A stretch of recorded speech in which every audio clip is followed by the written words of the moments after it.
Welcome back to the agenda. Right now, it's story time with Vincent. You know, with Christmas right around the corner, I thought it'd be a perfect time to read my favorite Christmas story, Iron Man 3. Boo, the socks! I didn't even start yet. Don't care, boring. Scoot over. What are you doing? Reading everyone a story that they'll actually want to hear. Oh God, please don't tell me it is a finchmas story. We are reading a finchmas story. It was a warm but dark night on December 25th. That night, two children were born, Mo Finch and Joe Finch, who are also known as the Finch twins. Joe and Mo Finch grew up in a loving household. Their mother mostly took care of them because their father disappeared on Christmas when they were 6. He didn't run out of them, so don't get that mistaken.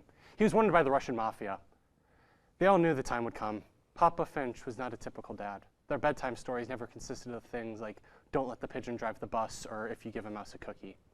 Instead, Papa Finch told them about Vietnam and how it ended in a draw.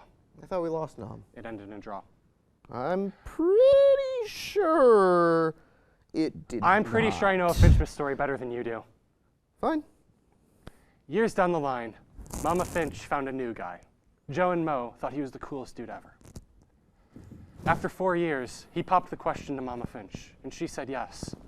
However, when they went to sign their marriage license, there was a problem that they found. She was still legally married to Papa Finch. Since he was never confirmed dead and there was no divorce, the marriage between Mama and Papa Finch was still considered active. Mama Finch and almost step-Papa Finch would split up, and this hurt the kids. Mo began studying various martial arts and trained in armed combat. Joe became determined to become a divorce attorney, so he started studying law after he attained a degree in business. Joe's first case was for Mama Finch, which was a success. That case would be the last time Mo saw Mama Finch, as he would go on a mission to avenge Papa Finch. Mama Finch met a guy named Greg. Greg, like Joe, happens to be a lawyer. The difference is, we don't like Greg, because Greg sucks. Why does he suck? Because he worked a case for PETA. Oh, that'll do it. Yeah.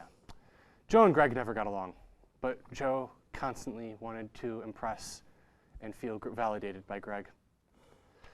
He started taking any case he could get, but the only cases he was good at were the ones involving divorces.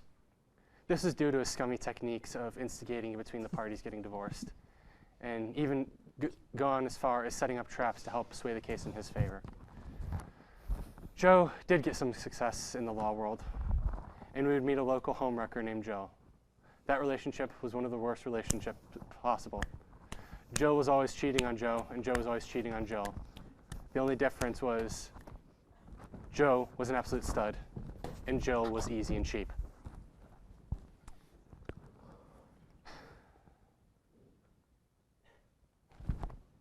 Can you say that on TV? It's my last episode, so who cares? I guess so. Joe and Jill would go on to get married and have 2 children, Nicholas and Billiam. Don't ask why they were given those god-awful names. They were born around the time Joe had befriended a lawyer in New Mexico who helped him get methamphetamine. Joe did everything he could to care for Nicholas and Billiam. He took them to Disney twice a year. They hated Disney, though, and they wanted to go to Universal Studios instead. Joe hated Universal because Harry Potter scared him.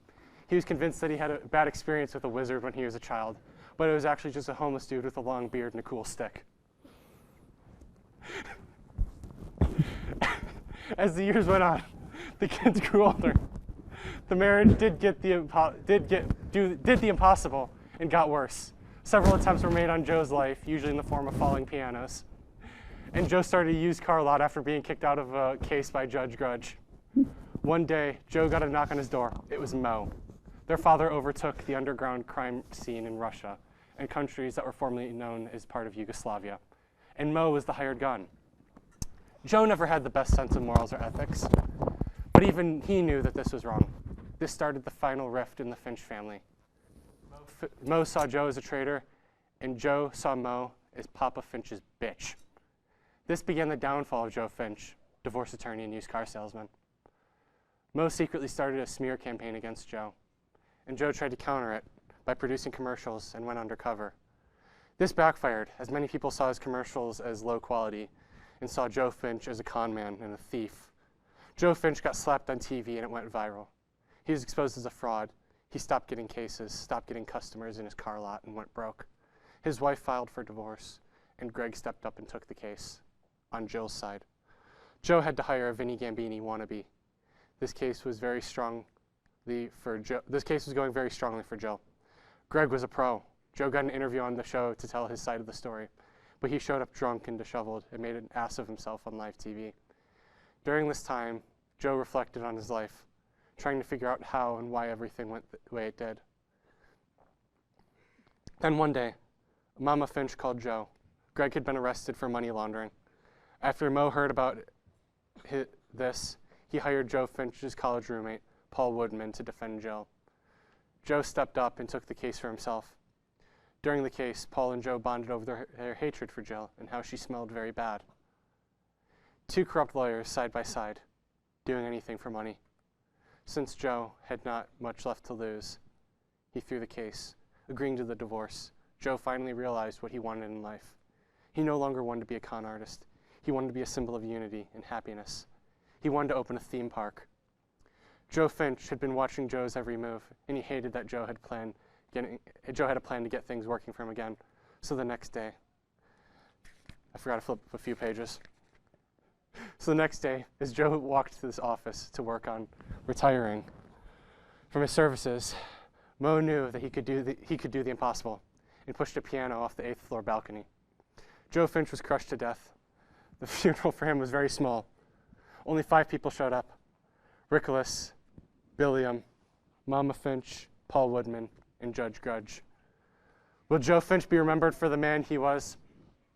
Hell no. But will he be remembered nonetheless? Probably not.